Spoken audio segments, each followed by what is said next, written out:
Mudando de assunto agora, ontem novamente milhares de estudantes compareceram ao segundo dia de provas do Enem 2022. Aqui na Paraíba, mais de 100 mil candidatos estavam aptos a prestar o exame, que trouxe questões de química, física, biologia e matemática. A repórter Bruna Moraes conversou hoje pela manhã com 2 especialistas que fizeram uma avaliação desse segundo dia. Vamos conferir. E os candidatos responderam a questões de matemática e ciências da natureza. Muitos especialistas classificaram a prova como conteudista e cansativa. Mas para avaliar como é que foi esse segundo dia de provas do Exame Nacional do Ensino Médio, a gente conversa agora com os professores Flávio Lemos, de Biologia, aqui comigo, e também o Júnior, de Matemática, ambos do Colégio Damas. Eu vou começar falando com o professor de Biologia, né? Flávio, como é que a gente pode classificar essa prova, né, de ontem, no segundo dia de exame do Exame Nacional do Ensino Médio? Olha só, como você bem falou, foi uma prova meramente conteudista, uma prova pouco interpretativa, muito embora ela fugiu daquelas temáticas, né, e daquelas situações, problemas mais polêmicas.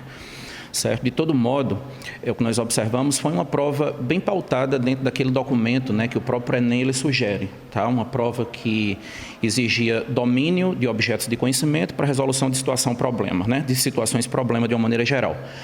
O que nós observamos basicamente foi uma incidência, né, dos conteúdos, tá, que envolvia a genética, a ecologia, a evolução, um pouco de programas de saúde, né? A questão de parasitoses, né, caiu muito, e que nos surpreendeu foi uma novidade com relação à temática nova, né, o mosaicismo, né?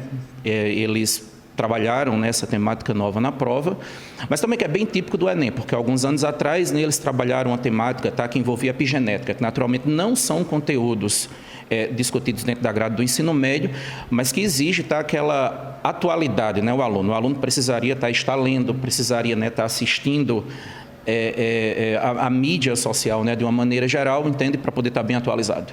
Agora, professor, é uma prova extensa, é uma prova longa, mas o aluno bem preparado, ele deu para fazer uma boa prova? Com toda certeza, com toda certeza. Né? O aluno que ele seguiu exatamente aquilo que a nossa matriz de referência até ela propõe, né? Estudar bem os objetos de conhecimento para resolução de situação, problema, pode ter certeza, o aluno ele teve êxito na prova. E além de biologia, né, de questões de biologia, os candidatos, os alunos também responderam a questões de matemática. E aí, no universo da exata, é mais diferente, né, professor Júnior? O que é que a gente pode avaliar desse segundo dia de provas das questões de matemática? Uma prova bem longa, né? São 45 questões. Eu achei a prova extremamente mal dividida. Foram muitos conteúdos que, não vou dizer que são assim, pela questão da importância, mas pela questão do tempo que se passa no ensino médio estudando esse tipo de conteúdo, como exponencial, logaritmo, trigonometria inteira, para a gente não dizer que não caiu, não apareceu trigonometria, caiu uma questão de triângulo retângulo, onde um aluno do ensino fundamental ele resolveria, porque envolvia somente o teorema de Pitágoras. Mas, fora isso, a prova muito extensa. Houve questão que eu me deparei com ela e me assustei pelo tamanho do texto, uma densidade muito grande de leitura, cálculos extremamente cansativos em questões simples. Então, não era uma questão que demandava um conhecimento muito grande do conteúdo, mas é uma questão que demandava muito tempo por conta da extensão de cálculos. Então, talvez nessa área mais de matemática, então a prova não estava muito favorável ao aluno, até pela extensão das questões. Muito extensa. Mas aquilo que o Flávio comentou, o aluno que se preparou, porque na realidade a prova é uma prova técnica, você tem que se preparar tecnicamente com todos os objetos de conhecimento, mas é uma prova extremamente de estratégia. O aluno ele tem que ter uma estratégia. Assim, se a gente for analisar puramente a prova como por um lado estratégico, as questões que eles, vamos dizer assim, questão de probabilidade, as questões de probabilidade realmente estavam muito assim, você tem que ter um pouco mais de atenção. Questões de análise combinatória, também um pouco mais de atenção. Dava para o aluno perceber dentro do que se espera obter como resultado em termos de TRI, aquilo que era realmente difícil era difícil.